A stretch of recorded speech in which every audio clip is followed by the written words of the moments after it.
Et j'ai mis très longtemps à considérer que j'étais humoriste. Et il a fallu que je sois vraiment payé en tant qu'humoriste pour dire aux gens dans la vie, je suis humoriste. Moi, pendant longtemps, j'ai fait de l'humour le soir en parallèle de mon travail. Il faut pouvoir se dire, si c'est ma passion, il faut qu'elle reste présente et je vais devoir sacrifier autre chose. Et souvent, j'ai sacrifié ma vie de loisir, si tu veux. Donc je sortais pas le soir avec mes amis, etc. Le soir, j'allais soit faire des répètes de théâtre, soit faire des répètes de danse, etc. J'étais à fond là-dedans. Bonjour Haroun. Bonjour. J'espère que tu vas bien. Ouais, ça va. Et Super, ça va. Bienvenue sur Burn déjà. Merci. Je me présente, moi je suis Inès. J'ai 23 ans et j'ai quelques questions à te poser aujourd'hui. Avec plaisir. Si on se croisait à un événement ou à une soirée, comment tu te présentes généralement quand on te demande ce que tu fais dans la vie? Bah, je dis quand même que je suis humoriste. Oui. Ouais, auteur, humoriste, voilà, à lunettes. À lunettes. Ouais. Je vois.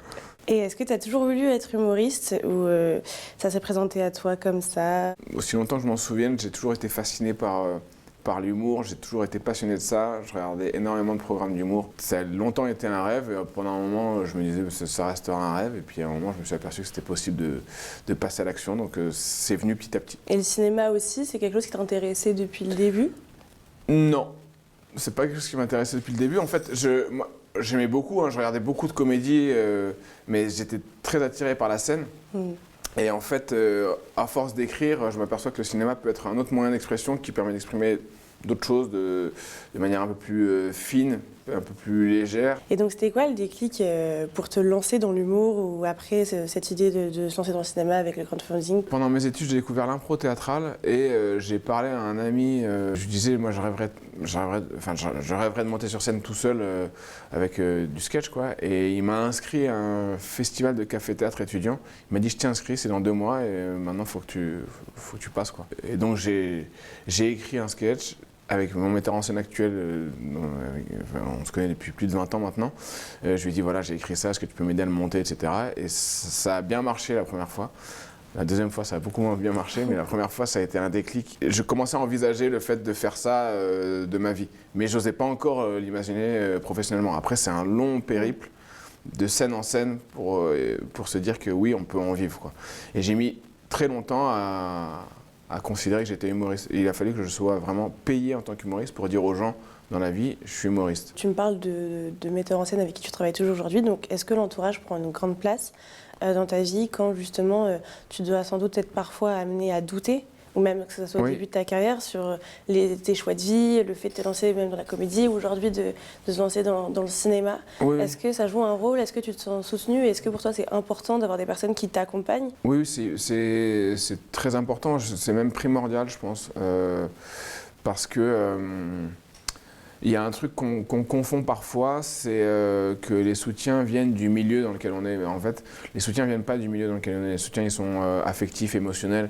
Ils viennent de nos proches en premier lieu. J'ai une anecdote, par exemple, c'est un jour, j'habitais à Toulouse et on est allé faire une scène sur un plateau à Lourdes. Donc c'est à 2 heures de route. Il fallait faire 2 heures de route. J'étais avec ma femme, avec qui je travaille toujours. Et on fait ces 2 heures de route. Je vais faire le plateau, c'est un bide monumental, mais vraiment un bide monumental. Sur le retour, elle, ça lui a mis la rage, quoi. Et elle a dit non, mais on va pas lâcher. On n'a pas réussi à faire comprendre au public ce qui était marrant, etc. Mais elle me disait, mais il faut pas te remettre en question pour ça, etc. Et donc, si tu veux, des soutiens moraux comme ça, c'est très très important à certains moments de sa carrière, notamment pour avoir la possibilité de prendre des risques artistiques, parce que on a l'impression que si on prend un risque artistique et qu'on rate, le public va nous détester, alors que le public ne déteste pas. Il y a des gens qui sont haineux parfois, mais ils oublient très vite, ça passe, et quand on se retourne sur sa carrière, en fait, ces moments-là, on les oublie. C'est important de considérer que sa vie professionnelle artistique, ça reste une vie professionnelle,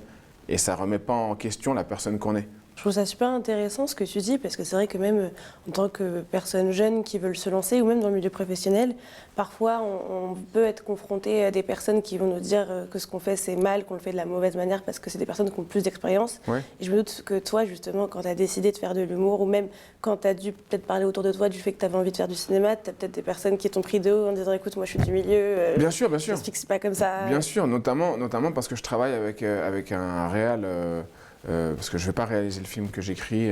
Je travaille avec ce réal et nous, on vient du 91 et lui du 94. Et moi, je viens d'une banlieue tranquille, j'ai des lunettes, ça passe, je peux me fondre dans le milieu, entre guillemets, bourgeois, parisien, etc. Lui, beaucoup moins. Et je sais que lui, il a beaucoup été pris de haut, etc. C'est important de se motiver mutuellement pour se donner confiance, pour se dire on se trompe pas, on se trompe pas, on se trompe pas, on se trompe pas. Et d'être un peu borné là-dessus. L'important, c'est pas de se tromper ou pas. L'important, c'est de dire à quelqu'un, voilà comment mieux faire la prochaine fois. Qu'est-ce que tu as appris de ça et comment tu vas faire mieux la prochaine fois. Et en termes financiers aussi, est-ce que tu as un conseil à donner justement à des créatifs qui veulent se lancer et qui ont justement peur? Moi, je comprends cette contrainte, cette peur financière. Moi, je pense qu'il y a un moment où il faut profiter d'avoir l'énergie de la jeunesse. C'est-à-dire qu'on ne se rend pas compte comme en vieillissant, on aura moins de temps pour tenter des trucs. C'est-à-dire que je me souviens que quand j'étais étudiant, j'avais 2 journées dans la journée. Ça, il faut en profiter à fond. Et moi, pendant longtemps, j'ai fait de l'humour le soir en parallèle de mon travail. Il faut pouvoir se dire, si c'est ma passion, il faut qu'elle reste présente et je vais devoir sacrifier autre chose. Donc, si tu as besoin de sécurité financière, tu vas sacrifier autre chose. Et souvent, j'ai sacrifié ma vie de loisir, si tu veux. Donc, je ne sortais pas le soir avec mes amis, etc. Le soir, j'allais soit faire des répètes de théâtre, soit faire des répètes de danse, etc. J'étais à fond là-dedans. Quand je vois des gens qui disent « moi j'arrête les études, je fais du stand-up à fond », essaie de voir déjà si ça te plaît vraiment, si tu es capable de donner beaucoup d'énergie là-dedans. En plus, si tu n'as pas de travail à côté, tu vas être occupé par le stress que c'est de vivre, de devoir vivre, disons, décemment. Et tu vas potentiellement accepter des trucs et sacrifier ton art pour l'argent aussi. Moi, j'ai préféré d'avoir un métier alimentaire et être très libre artistiquement. Ça m'a permis de tenter plein de choses sans stress.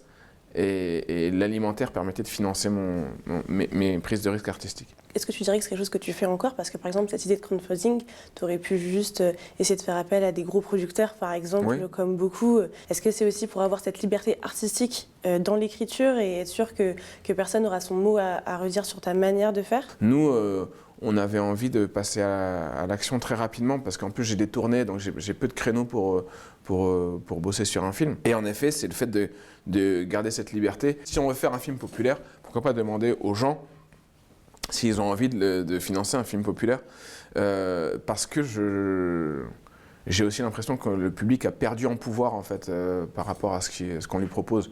Donc l'idée a germé de faire un film pas très cher, avec les moyens du bord, un peu comme un film d'auteur ou un film indépendant, mais tourné en comédie.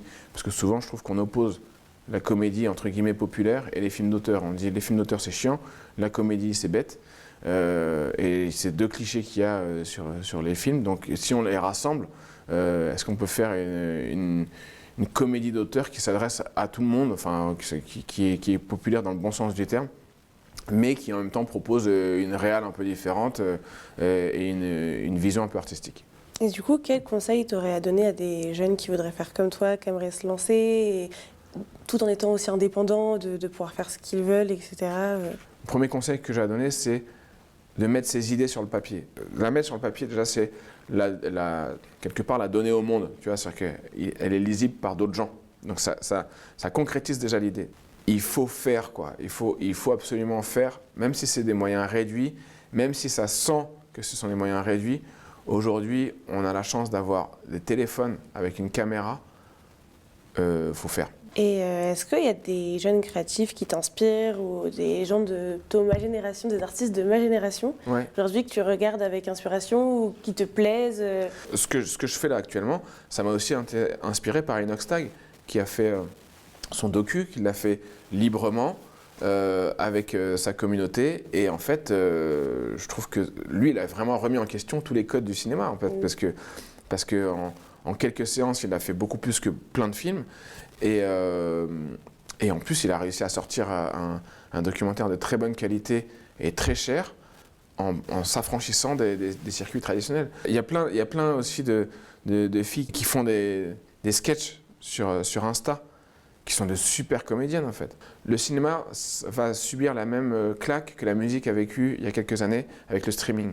Aujourd'hui, avec une caméra pas très chère et un micro, tu peux faire un film.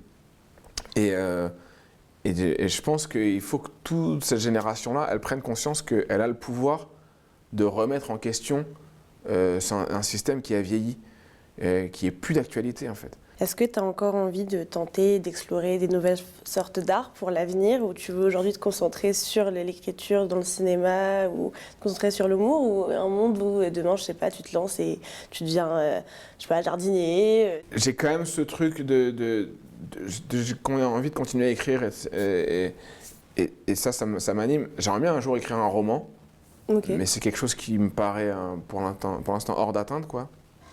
À cause des sollicitations extérieures et tout, parce que je pense qu'il faut se concentrer pendant longtemps et être tranquille pendant longtemps pour écrire un roman. J'aimerais bien un jour faire ça.